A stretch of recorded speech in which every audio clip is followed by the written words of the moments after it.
الله من الشيطان الرجيم بسم الله الرحمن الرحيم وما يتبع أكثرهم إلا ظنا إن الظن لا يغني من الحق شيئا إن الله عليم بما يفعلون۔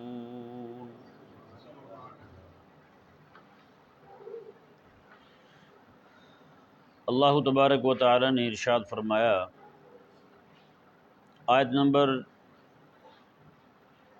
33-34 میں اور اس سے پیچھے 31-32 میں بھی اللہ تبارک و تعالی نے مشرکین کی مسلمات خصم کے ذریعے تردید فرمائی۔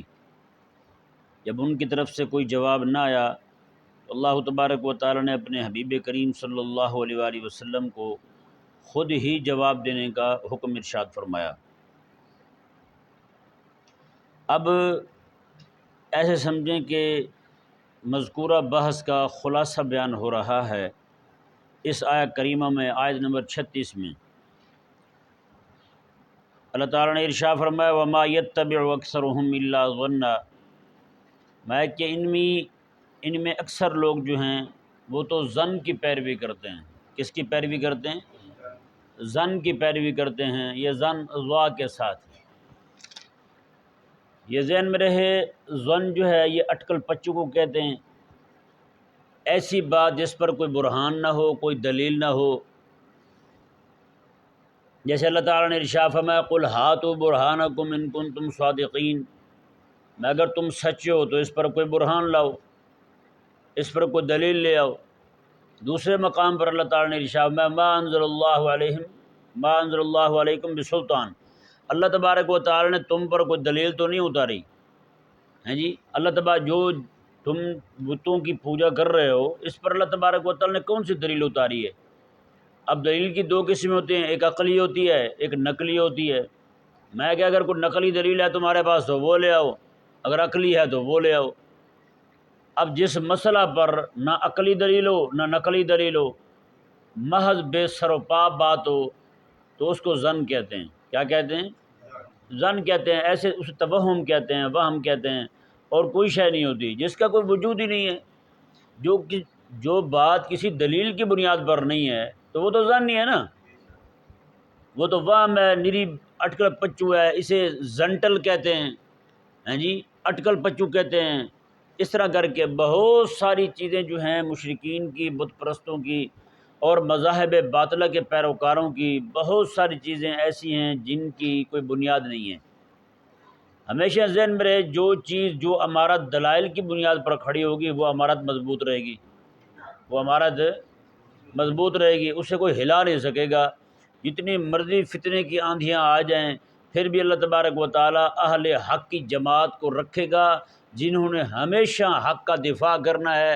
وہ حق کے دلائل سے آگاہ بھی ہوں گے اور حق کے دلائل سے باطل کا مقابلہ کرنے والے بھی ہوں گے۔ سمجھایا نا مسئلہ؟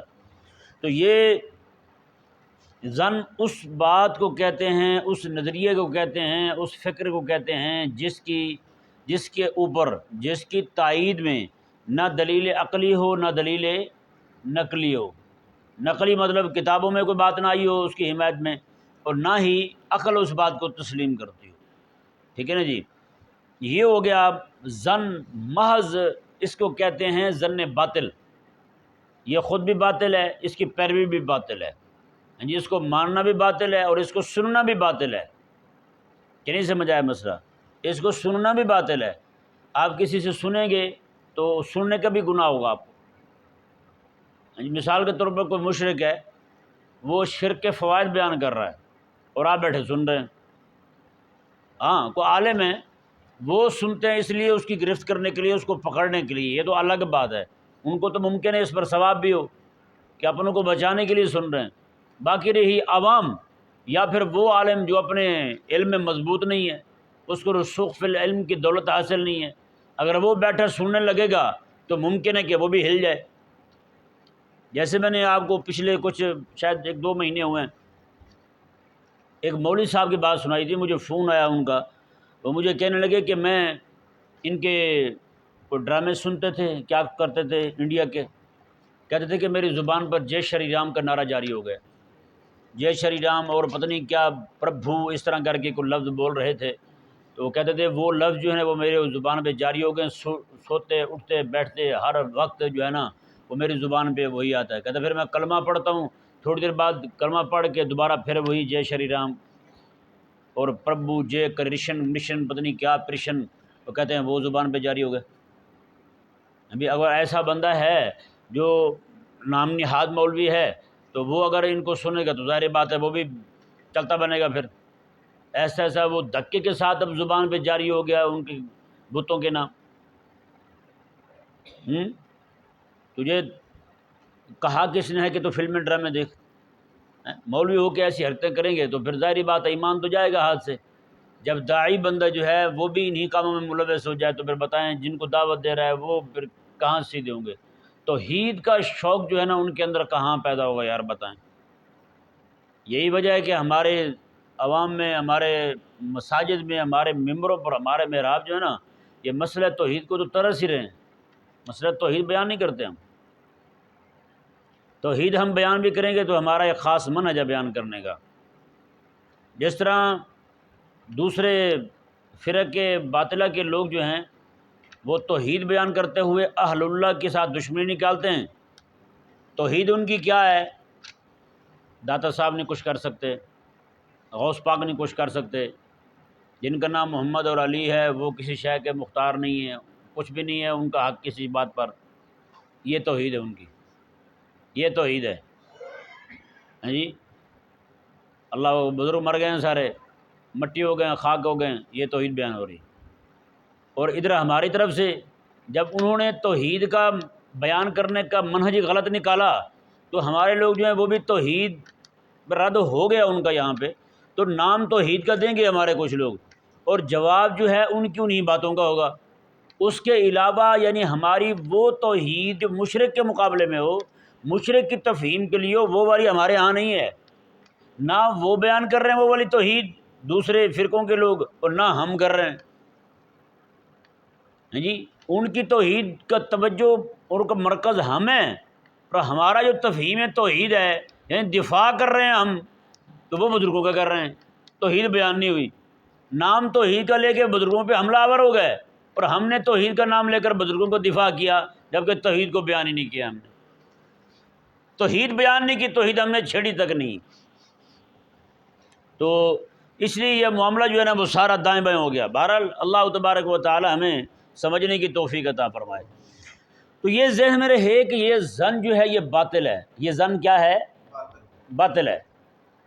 ایسا ظن جس پر نہ دلیل عقلی ہو نہ دلیل نقلی ہو، ایسا ظن کیا ہے؟ باطل ہے۔ نہ اس کو سننا جائز ہے، نہ اس کو خریدنا جائز ہے، نہ اس کے پیچھے پڑنا جائز ہے۔ پیچھے پڑنے سے مراد اس کی اتباع۔ اب یہاں پہ ایک مسئلہ ضمناً چونکہ بات آ گئی تو میں کھول دیتا ہوں۔ ہمارے چونکہ فقہ کے جو مسائل ہیں، فقہ کے مسائل جو ہیں وہ ظنیات سے تعلق رکھتے ہیں۔ کس سے تعلق رکھتے ہیں؟ ظنیات سے تعلق رکھتے ہیں۔ یہ مسئلہ انتہائی غور کرنے والا ہے اور سننے والا جو میں چھیڑ بیٹھا ہوں، اللہ کرے آپ کو سمجھا پاؤں میں۔ فقہ کے مسائل جو ہیں ان کا تعلق ظنیات کے ساتھ ہے، چونکہ اب قطعیات جو ہیں وہ جو مسائل متواترہ ہیں، قطعیات ہیں، وہ تو بالکل تھوڑے سے ہیں، وہ بہت تھوڑے ہیں۔ اگر کوئی بندہ کہے کہ جناب آپ جو ہے نا صرف وہی مسائل ہم لیتے ہیں جو متواتر ہیں اور قطعی الثبوت اور قطعی الدلالہ ہیں، تو بھائی وہ تو پھر انگلیوں پہ گنے جائیں گے، وہ تو انگلیوں پہ گنے جائیں گے۔ جب ہمیں یہ بات تسلیم ہے کہ فقہ کے جو مسائل ہیں وہ ظنیات ہیں، تقریباً ظنیات محتملہ ہیں، تو ہم پر اہل الحدیث جو طبقہ ہے وہ اعتراض کرتا ہے، کہتے ہیں بھی جب آپ ظنیات پہ عمل کر رہے ہیں تو ظنی مسائل جتنے بھی ہیں وہ تو اللہ تبارک و تعالیٰ نے ان کی مذمت فرمائی ہے۔ مشرکین کے بارے میں اللہ نے فرمایا وما یتبعون، کدھر گئی آیت مبارکہ؟ وما یتبع اکثرهم الا ظنا، میں کہ ان میں اکثر لوگ جو ہیں وہ تو ظن کی پیروی کرتے ہیں، اور آپ لوگ جو ہیں وہ بھی ظن کی پیروی کر رہے ہو، لہٰذا آپ کا بھی ظن کی پیروی کرنا اور مشرکین کا بھی ظن کی پیروی کرنا آپ دونوں کو، مشرکوں کو اور آپ کو، ایک کر رہا ہے۔ یہ ایک لفظ ظن کی مکمل طور پر توضیح نہ کرنے کی وجہ سے یہ اشکال پیدا ہوا، اور اشکال پیدا ہونے کا جو منبع ہے وہ ہے اناد، وہ ہے دشمنی۔ ورنہ ان سے بھی پوچھا جائے آپ جتنے بھی مسائل پہ عمل کر رہے ہیں، جتنے بھی معاملات آپ کر رہے ہیں، وہ سارے کے سارے قطعی و ثبوت، قطعی و دلالہ اور متواترات میں سے ہیں۔ سارے مسائل تواتر سے ثابت ہیں جو آپ بیان کر رہے ہیں، جن پر آپ کا عمل ہے، وہ سارے کے سارے اسی درجے کے ہیں۔ اگر اسی درجے کے ہیں تو احادیث مبارکہ تو چند ہیں، انگلی پہ گنی جا سکتی ہیں جو احادیث متواتر ہیں، اس کے علاوہ باقی نیچے کے مسائل آ جائیں گے، سارے مسائل کی درجہ بندی ہوگی، تو آپ صرف وہی مسئلہ لیتے ہیں جو متواتر ہو۔ اب یہاں پر ذہن میں رہے، میں اب اس بحث کو مزید کھولتا ہوں تاکہ آپ کے لیے سمجھنا آسان ہو جائے۔ ظن کی ایک قسم ہے جو میں نے آپ کو بتایا کہ ظن وہ جس پر نہ عقلی دلیل ہو نہ نقلی دلیل ہو، وہ تو ہو گیا باطل، وہ فارغ ہو گیا۔ یہ وہی ہے جو فرق باطلہ کے پاس ہے، مذاہب باطلہ کے پاس ہے اور مشرکین کے پاس ہے۔ مشرکین بتوں کی عبادت پر جتنے دلائل دیتے ہیں وہ سب کے سب باطل ہیں، وہ سب کے سب ظن ہیں، سب باطل ہیں۔ اب آ جائیں جی، ہم نے اپنا دفاع کیسے کرنا ہے؟ ظن کی ایک قسم جو ہے وہ ہے جس میں جانب مخالف کا احتمال باقی ہو، جانب مخالف کا احتمال باقی ہو۔ مثال کے طور پر قرآن کریم کو دیکھ لیں آپ، قرآن کریم میں آیات کریمہ جو ہیں وہ مختلف جو ہے نا وہ درجہ کی ہیں۔ جیسے ایک آیت مبارکہ ہے وہ قطعی الثبوت بھی ہے اور قطعی الدلالہ بھی ہے۔ پورا قرآن جو ہے وہ قطعی الثبوت تو ہے، لیکن یہ ضروری نہیں ہے کہ جو اس کے معنی پر دلالت ہے وہ بھی قطعی ہو، اس میں احتمال آ سکتا ہے۔ مثال کے طور پر قرآن کریم آیت مبارکہ الحمدللہ رب العالمین کو دیکھ لیں، پہلی آیت پہ بات کرتے ہیں ہم۔ الحمدللہ رب العالمین، اب الحمد کا معنی کیا ہے بھائی؟ تعریفیں۔ الحمد کا کیا معنی ہے؟ تعریف۔ الف لام کا معنی آ گیا تمام تعریفیں، ٹھیک ہے نا جی۔ اب الحمد قطعی الثبوت ہے، یہ پکی بات ہے، یہ اللہ کی طرف سے ہی آیا لفظ۔ کس کی طرف سے آیا ہے؟ ثبوت قطعی ہو گیا اس کا۔ اب دلالت اس کی اس معنی پر وہ بھی قطعی ہے، اس کا معنی بھی متعین ہے، اور معنی بھی شریعت نے ہی متعین کر دیا کہ الحمد سے مراد تعریفیں ہیں، وہ کلمات ہیں جو بندوں کے منہ سے نکلیں اللہ تبارک و تعالیٰ کی عظمت و شان کے اظہار کے لیے ہیں جی۔ اب کوئی یہ نہیں کہہ سکتا کہ جناب الحمد سے مراد کوئی بلڈنگ ہے، الحمد سے مراد خانہ کعبہ ہے، الحمد سے مراد مقام ملتزم ہے، الحمد سے مراد زمزم ہے، تو کہہ سکتا ہے؟ اب الحمد کا معنی جیسے آپ درس سن رہے نا، اس کے علاوہ مدرسے میں تو آپ نہیں پڑھے، لیکن جیسے میں نے الحمد کہا تو آپ کے ذہن میں فوراً آیا، آپ نے ترجمہ کر دیا اس کا۔ اب لفظ الحمد جو ہے یہ قطعی الثبوت بھی ہے کہ اللہ کی طرف سے آیا ہے، اور قطعی الدلالہ بھی ہے کہ اس کی دلالت جو ہے نا وہ کس معنی پر ہے؟ وہ تعریف والے معنی پر ہے۔ کس پر ہے؟ اب الحمد کا معنی جو ہے تعریف کے علاوہ کوئی اور کرنا جائز نہیں ہے۔ سمجھ آیا مسئلہ؟ اب آگے دیکھ لیں، لفظ رب آ گیا، یہاں پر لفظ رب جو ہے وہ کس معنی میں استعمال ہوا؟ کس کے لیے استعمال ہوا؟ اللہ کے لیے، الحمدللہ رب العالمین۔ اب تو لفظ رب جو ہے اس کا ثبوت بھی قطعی ہے، اور یہاں پر دلالت بھی قطعی ہے کہ خاص اللہ کے لیے بولا جا رہا ہے، کسی اور کے لیے نہیں بولا جا رہا۔ اب جہاں پر ثبوت قطعی ہو اور دلالت قطعی ہو، معنی متعینہ پر دلالت قطعی ہو تو وہ عقیدہ بنتا ہے. کیا بنتا ہے؟ عقیدہ بنتا ہے. اور اس کا انکار کرنے والا کافر بنتا ہے. اس کا انکار کرنے والا کافر بنتا ہے. اب مثال کے طور پر دوسری مثال دیتا ہوں آپ کو قرآن سے، جو قطعی ثبوت بھی ہے اور قطعی دلالہ. ویسے تو قرآن سارے کا سارا تقریباً انہی باتوں سے بھرا ہوا ہے. اقیموا الصلاۃ، نماز قائم کرو. اب بتائیں نماز سے مراد یہ 5 نمازیں نہیں ہیں. جہاں اللہ تعالیٰ نے فرمایا اقیموا الصلاۃ، نماز قائم کرو، تو یہاں 5 نماز سے صلاۃ سے مراد 5 نمازیں ہی ہیں. صلاۃ سے مراد کیا ہے؟ 5 نمازیں ہیں. اب یہ نماز قائم کرو، یہ والا جملہ جو اقیموا الصلاۃ، اس کا ثبوت بھی قطعی ہے کہ اللہ کی طرف سے آئے، اور اس کی ایک متعین معنی پر دلالت بھی قطعی ہے. جیسے کئی بے ایمانوں نے صلاۃ کا معنی جو ہے نا وہ تبدیل کرنا شروع کیا. ایک خبیث نے یہ کہا کہ صلاۃ کا معنی ہوتا ہے آگ تاپنا، سردیوں میں نہیں آگ سینکتے. انہوں نے کہا اس کا معنی تو یہ ہے، اس کا معنی یہ ہے آگ تاپنا. اب اسی طرح کر کے ایک جگہ ایک بندہ بیٹھا ہوا تھا منحوس، وہ کہنے لگا کہ صلاۃ کا ایک معنی تو آگ تاپنا بھی ہے، آگ سینکنا بھی ہے. میں نے کہا یار صلاۃ کا پھر ایک معنی تحریک الیتین بھی بنتا ہے، تحریک الیتین بھی بنتا ہے. الیتین کہتے ہیں کہ بیٹھنے والی جگہ جو ہے نا اس کو ہلانا. میں نے کہا پھر آپ نے اتنی مشقت ضرور کرنی ہے، جب نماز کا وقت آئے تو آپ اپنے آپ کو ہلا لیا کریں، تھوڑا سا حرکت دے لیا کریں، حکم پورا ہو جائے گا رب تبارک و تعالیٰ. عجیب احمق پاگل لوگ. بہرحال قطعی ثبوت قطعی دلالہ میں سوائے بے ایمان کے، سوائے خبیث الفطرت بندے کے، اور کوئی بندہ بھی اس میں گڑبڑ نہیں کر سکتا. سمجھ نہیں آ رہا مسئلہ؟ ہاں اب دیکھیں جی، قطعی ثبوت قطعی دلالہ ہو گیا. اب قرآن کریم میں ہی ایسی آیات کریمہ موجود ہیں جو ثبوت جن کا قطعی ہے، لیکن ان کے معنی پر دلالت قطعی نہیں ہے. جیسے مثال کے طور پر قرآن کریم میں آیا یتربصن بانفسہن ثلاثۃ قروء، وہ عورتیں جن کو طلاق ہو جائے تو وہ 3 حیض تک یا 3 طہر تک اپنے آپ کو روکے رکھیں.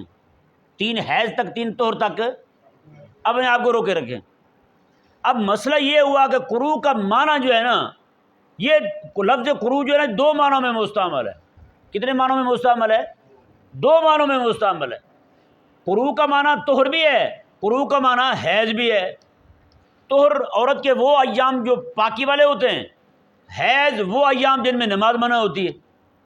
سمجھ آ رہا ہے مسئلہ؟ اب امام شافعی رضی اللہ تعالیٰ عنہ کا اور امام اعظم ابو حنیفہ رضی اللہ تعالیٰ عنہ کا دونوں کا اس میں اختلاف ہوا. ایک جو ہیں اس سے مراد حیض لے رہے ہیں، ایک جو ہیں اس سے مراد طہر لے رہے ہیں. سمجھ آ رہا ہے مسئلہ؟ ہمیشہ ظنیات محتملہ جو ہیں ان میں جانب مخالف کا اعتبار کیا جاتا ہے. یعنی کہ جانب مخالف کا احتمال ہوتا ہے اس میں، کہ جو میں عمل کر رہا ہوں قرائن خارجیہ کی بنیاد پر، دلائل خارجیہ کی بنیاد پر، ایک جانب کو میں نے ترجیح دی کہ لفظ قروء جو ہے اس کا معنی احناف کے نزدیک حیض ہی ہے، کہ اللہ تعالیٰ نے فرمایا کہ 3 حیض تک عورت ٹھہری رہے. 3 حیض تک عورت ٹھہری رہے. 3 حیض کے بعد عدت ختم ہو جائے گی تو عورت نکاح کر سکتی ہے. عورت نکاح کر سکتی ہے. کب؟ 3 حیض کے بعد عورت نکاح کر سکتی ہے. اب ہمارے نزدیک لفظ قروء کا معنی جو حیض ٹھہرا وہ دلائل خارجیہ کی بنیاد پر ٹھہرا ہے. مثال کے طور پر ہمیشہ آپ کو پتہ ہے طلاق دینا کب سنت ہے؟ جب بھی طلاق دی جائے عورت پاکی کے ایام میں ہو. کن ایام میں ہو؟ پاکی کے ایام میں ہو. کیونکہ مرد کو پتہ ہے اگر عورت ان ایام میں ہو جن ایام میں نماز پڑھنا منع ہے تو مرد تو ویسے عورت سے ان ایام میں دور رہتا ہے. ہیں جی، ان ایام میں، پاکی کے ایام میں خاص طور پر مرد جو ہے وہ قربت محسوس کرتا ہے، یعنی قربت میں عافیت محسوس کرتا ہے، خود جناب اس کے قریب جاتا ہے پاکی کے ایام کے اندر، اتنا جناب اس سے دوری اختیار نہیں کرتا. تو لہٰذا ان ایام میں طلاق دینا ایک تو مشکل ہے نفسیاتی طور پر، کہ جناب یہ ایام وہ چل رہے ہیں جو پاکی کے ایام ہیں، جو اس کے قربت کے ایام ہیں، لہٰذا طلاق دینا اس کے لیے مشکل ہوگا. اللہ تبارک و تعالیٰ نے یہی فرمایا کہ ان ایام میں اگر دینا ہے طلاق تو ان ایام میں دے. سمجھ نہیں آ رہا مسئلہ؟ توجہ کے ساتھ سماعت فرمائے. مجھے لگ رہا ہے کہ میں اوکھا مسئلہ چھڑ بیٹھا ہیں، لیکن تسی تے اوکھے نہ ہو یار، تھوڑا سا توجہ فرمائیں گے انشاءاللہ آسان ہوگا. اب ان ایام میں طلاق دینا مشکل ہوتا ہے چونکہ، تو فرمایا کہ ان ایام میں طلاق دو اگر دینی ہے کسی نے، تو کوئی تنگ آ چکا ہے بیوی سے تو ان ایام میں دے طلاق. اب اس کا ایک بڑا فائدہ کیا ہے؟ مثال کے طور پر طہر کے ایام میں طلاق دے گا تو ظاہری بات ہے آگے جو ایام آئیں گے حیض کے، 3 حیض آسانی کے ساتھ گنتی ہو سکتے ہیں، 3 حیض آسانی کے ساتھ گنتی ہو سکتے ہیں. اگر اس کی عدت جو ہے ہم شمار کرتے ہیں طہر سے، تو ظاہری بات ہے جس طہر میں اس نے طلاق دی ہے تو اس طہر کے ایام کچھ وقت گزر چکا ہوگا، کچھ وقت گزر چکا ہوگا. اب یہ والا طور تو ضائع گیا، اب اگلا طور، پھر اگلا طور، پھر اگلا طور، 3 طور مزید بن جائیں گے. عورت لٹکی رہے گی. نہیں سمجھ آ رہا مسئلہ؟ عورت لٹکی رہے گی، مزید تکالیف اٹھائے گی. اگر یہی عدت جو ہے اس کی حیض سے شمار کریں گے تو طہر میں جب بھی طلاق دے گا تو یقینی طور پر 3 ہی حیض شمار ہوں گے. 3 حیض شمار کیے جب جیسی طہر کے ایام میں عورت نکاح کیا اور آگے چلی گئی. نہیں سمجھ آیا مسئلہ؟ اب ہمارے نزدیک چونکہ یہ لفظ خروج جو ہے یہ قطعی ثبوت تو ہے لیکن قطعی دلالہ نہیں ہے. قطعی دلالہ نہ ہونے کی وجہ سے ہمارے نزدیک خارجی دلائل کی بنیاد پر اس کی جانب مخالف جو ہے وہ مرجوح قرار پائی، اور اس کی ایک جانب جس پر ہمارے پاس دلائل موجود تھے وہ راجح قرار پائی. وہ کیا قرار پائی؟ راجح قرار پائی. اور ہمارے نزدیک جانب راجح کیا بنی؟ وہ حیض بنی. کیا بنی؟ حیض بنی. اور امام شافعی رضی اللہ تعالیٰ عنہ کے نزدیک جانب راجح جو ہے وہ بنے طہر. وہ کیا بنے؟ طہر. انہوں نے فرمایا کہ عدت عورت کی 3 طہر ہے. ہم نے کہا عدت عورت کی 3 حیض ہے. کیا ہے؟ 3 حیض ہے. اب دیکھیں یہ آیت مبارکہ جو ہے یہ قطعی الثبوت ہے اور قطعی اور ظنی الدلالہ ہے. کیا ہے؟ ظنی الدلالہ ہے. اب قطعی الثبوت قطعی الدلالہ سے بنا عقیدہ. کیا بنا؟ عقیدہ. اس کا منکر بنا کافر، اور اس کا سستی کی وجہ سے اس کو چھوڑنے والا بندہ بنا فاسق. اب یہاں پر آ جائیں، ثبوت قطعی ہے اس کا لیکن دلالت قطعی نہیں ہے. اب بتائیں جہاں پر مسئلہ ضمنی بن جائے تو وہاں پر ہم امام شافعی رضی اللہ تعالیٰ عنہ کو فاسق کہتے ہیں؟ جو معنی ہم نے متعین کیا ہے انہوں نے متعین نہیں کیا، انہوں نے الگ معنی لیا ہے. کیا امام شافعی رضی اللہ تعالیٰ عنہ امام اعظم ابو حنیفہ رضی اللہ تعالیٰ عنہ کی تدلیل کرتے ہیں، ان کو گمراہ کہتے ہیں، ان کے تفسیق کرتے ہیں فاسق قرار دیتے ہیں؟ نہیں کہتے. ان کی تکفیر کرتے ہیں، کافر قرار دیتے ہیں. اور یہ تینوں کام ہم ان کے لیے نہیں کرتے. ہم جب امام شافعی کا نام لیں گے تو امام بھی کہیں گے، رضی اللہ عنہ بھی کہیں گے. جب شوافیہ ہمارے امام کا نام لیں گے ہمارے امام کو اور ہمارے احناف کو امام اعظم کہیں گے. کیا کہیں گے؟ امام اعظم کہیں گے. آج بھی مسجد نبوی شریف میں جب جائیں نا، میرے آقا علیہ السلام کی بارگاہ میں وہ چھتیں جہاں لگی ہوئی ہیں، وہاں پہ جب ائمہ کے نام لکھے ہو نا سب سے پہلا نام امام اعظم ابو حنیفہ کا ہی لکھا ہوا ہے. امام اعظم ابو میرے امام کا نام لکھا ہوا ہے. لوگ جو مرضی کہتے رہیں کہ 5 حدیثیں آتی تھیں، 4 آتی تھیں، اور جہل کے بچوں جس کو 4 حدیثیں 3 حدیثیں آتی تھیں ان کا نام تم نے مسجد نبوی شریف میں کیوں رہنے دیا؟ پھر ہٹا دو وہاں سے، پھر لگاؤ زور، کہو حکومت کو کہ آپ اس بندے کا نام لکھ دیں جس کو 3 آتی تھی، مجھے جناب 3000 آتی ہے، میرا نام لکھ دو. اب وہاں پہ لکھ دیں علامہ شبڑ گلو ہیں، کیوں نہیں لکھواتے اپنا نام تم؟ عجیب بات ہے بھائی. تو اب یہ مسئلہ واضح ہو گیا کہ جس بات کو وہ ظن کہہ رہے تھے اہل الحدیث، ظن کہہ کے اور ہمیں مشرکوں کے ساتھ ملا رہے تھے ہم احناف کو، کیونکہ کہتے سب کو ہیں، کیونکہ ہمارا ان کا ٹکرا ہمارے ساتھ ہے لہذا سارا زور ہم پہ ہی لگاتے ہیں. ہم کو کہتے ہیں یہی بے دین ہیں، یہی مشرک ہیں، یہی کافر ہیں، یہی سارے ہیں، سارا کچھ کہتے ہیں. خیر اب تو وہ فضا چھٹنے لگی ہے، ان کے بھی 2-4 مردودی بچے ہیں جو اس طرح کی باتیں کرتے ہیں، باقی خیر وہ بھی چھوڑ گئے ہیں. اب وہ بھی ہمیں مسلمان کہنا شروع ہو گئے ہیں. شکر ہے. یہ تھوڑا سا وہ کہتے ہیں نا کہ دھوپ پڑی ہے تو تھوڑے سے پتھر جو ہیں پہاڑ انہوں نے بھی برف پگھلی تو منہ نکالا باہر، کچھ نظر آیا کہ اندر کیا تھا. اب انہوں نے بھی تھوڑا سا واپس آنا شروع کیا ہے. بہرحال اب یہ آیت مبارکہ دیکھیں آپ کہ قطعی الثبوت تو ہے، اب قطعی الدلالہ ہے. کیوں قطعی الدلالہ نہیں ہے، قطعی الثبوت ہے لیکن ظنی الدلالہ ہے. اب ان سے ہم پوچھتے ہیں، ہمیں جو ظنیات کا پیروکار کہہ کے آپ ہمیں مشرکوں کے ساتھ ملا رہے تھے، اب جو قرآن کریم کی آیہ مبارکہ کا ایک حصہ لفظ قرو جو ہے وہ ظنی ثابت ہو گیا، ظنی الدلالہ ثابت ہو گیا، اب آپ کی کیا رائے ہے اس کے بارے میں؟ اب آپ کیا کہتے ہیں اس کے بارے میں؟ ہے جی، یہ ذہن میں رہے بھائی، ایک ظن وہ ہوتا ہے جس میں جس پر نہ دلیل عقلی ہو نہ نقلی ہو، ایک ظن وہ ہوتا ہے جس میں جانب مخالف کا احتمال باقی ہو، اور جب جانب مخالف کا احتمال باقی ہو یا جانب مخالف کا احتمال آ جائے تو وہ یقین کا فائدہ نہیں دیتی، لیکن اس کا مطلب یہ نہیں ہے کہ وہ وجوب کا بھی فائدہ نہیں دیتی۔ ایسی بات جو قطعی الثبوت ہو لیکن ظنی الدلالہ ہو تو وہاں پر عمل واجب ہوتا ہے۔ عمل کیا ہوتا ہے؟ واجب ہوتا ہے۔ جو آپ کے نزدیک ثابت ہو جائے، جانب مخالف کی ترجیح ثابت ہو جائے، تو پھر آپ پر لازم ہے کہ آپ اس پر عمل کریں۔ عمل ترک کریں گے تو گناہ گار بنیں گے۔ اب فقہ کے سارے مسائل، جن مسائل میں ہمارا امام شافعی سے اختلاف ہے، جن مسائل میں ہمارا امام مالک سے اختلاف ہے، جن مسائل میں ہمارا امام احمد بن حنبل سے اختلاف ہے، وہ سارے کے سارے مسائل ظنیات سے تعلق رکھتے ہیں۔ کیسے سے تعلق رکھتے ہیں؟ ظنیات سے تعلق رکھتے ہیں۔ اس سے ان احمقوں کا بھی رد ہو گیا جو بات پہ سلو کلی، فلانا کر لیا تو آپ نے لہٰذا آپ گئے، فلانا عمل کر لیا تو لہٰذا آپ گئے۔ او بھائی، جب قرآن کریم میں ایک لفظ ظنی دلالہ ثابت ہو جائے تو اس کی ایک جانب پر عمل کرنا بھی جائز ہے، دوسری جانب پر عمل کرنا بھی جائز ہے۔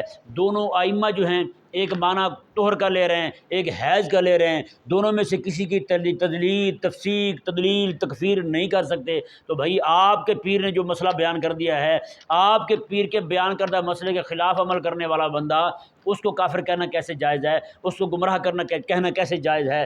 لہذا اس سے بچنا چاہیے۔ کچھ سمجھ پڑا ہے نہیں پڑا؟ ہاں جی، اللہ تبارک و تعالیٰ سمجھنے کی توفیق۔ ایسے مسائل سیکھنے چاہیے ویسے۔ ہاں جی، کسی بھی وقت ہمارا کسی ایسے بدین کے ساتھ پالا پڑ سکتا ہے، کوئی دین دشمن کے ساتھ پالا پڑ سکتا ہے، تو ہمیں کم از کم کچھ کہنے کی ہمت تو ہو۔ ہیں جی، اب یہ بات ثابت ہو گئی کہ ظنیات جو ہے نا، ایک ظن وہ ہے جس پر نہ دلیل عقلی ہو نہ نقلی ہو، اور ایک ظن وہ ہے جس پر دلیل جو ہے وہ دلیل موجود ہو لیکن جانب مخالف کا احتمال باقی ہونے کی وجہ سے اس کا ثبوت جو ہے وہ قطعی ہو لیکن دلالت ظنی ہو۔ جب دلالت ظنی ہوگی اس کی تو وہاں پر انکار جائز نہیں ہے، وہاں پر تکفیر جائز نہیں ہے، وہاں پر تفسیق جائز نہیں ہے، تدلیل جائز نہیں ہے۔ ہاں، مسئلہ جو ظنی طور پر ثابت ہوگا اس پر بھی عمل کرنا واجب ہوگا، اس پر بھی عمل کرنا واجب ہوگا۔ اب لفظ ثلاثۃ قروء ظن کیا کہ اس کو چھوڑیں گے نہیں، بلکہ ظن کیا ہے کہ ہمارے نزدیک ترجیح یہ پائی، معنی اس کا حیض ہے، اب ہم پر واجب ہو گیا ہم اپنی خواتین کی جو طلاق والی ہیں ان کی عدت شمار کریں حیض کے ساتھ، اور شفافے جو ہیں ان کے نزدیک معنی طہر والا دلائل خارجیہ کے ساتھ متعین ہو گیا۔ اب وہ جو ہیں وہ اپنی عدت شمار کریں گے طور کے ساتھ، لہٰذا ان پر طور کے حساب سے عدت گزارنا واجب ہے، ہمارے نزدیک حیض کے حساب سے عدت گزارنا واجب ہے۔ لہٰذا اس کو ظنی کہہ کے ٹھکرائیں گے نہیں، بلکہ یہ وہ ظن ہے جس کی جو حق ہے۔ کیا ہے؟ حق ہے۔ یہ وہ ظن نہیں ہے جو باطل ہے، اور یہ وہ ظن ہے جس پر عمل کرنا واجب ہو جاتا ہے، اور اس کا ترک کرنے والا بندہ گناہ گار ٹھہرتا ہے۔ بہرحال آیہ مبارکہ کا ترجمہ سماعت فرمائیں۔ اللہ تبارک و تعالی نے ارشاد فرمایا، وما يتبع اکثرهم الا ظنا، میں کہ ان میں سے اکثریت جو ہے وہ ظن کی پیروی کرنے والے ہیں۔ ان الظن لا یغنی من الحق شیئا، اللہ تعالیٰ نے میں بے شک ظن جو ہے وہ حق کے ساتھ کوئی تعلق نہیں رکھتا، ظن حق کے ساتھ کوئی تعلق ہی نہیں رکھتا۔ یہ ذہن میں رہے، یہاں پر اس ظن کی بات ہو رہی ہے جس پر نہ دلیل عقلی ہے نہ دلیل نقلی ہے۔ اللہ تبارک و تعالی نے فرمایا، ان اللہ علیم بما یفعلون، بے شک اللہ تبارک و تعالی کو تمہارے تمام کاموں کی خبر ہے۔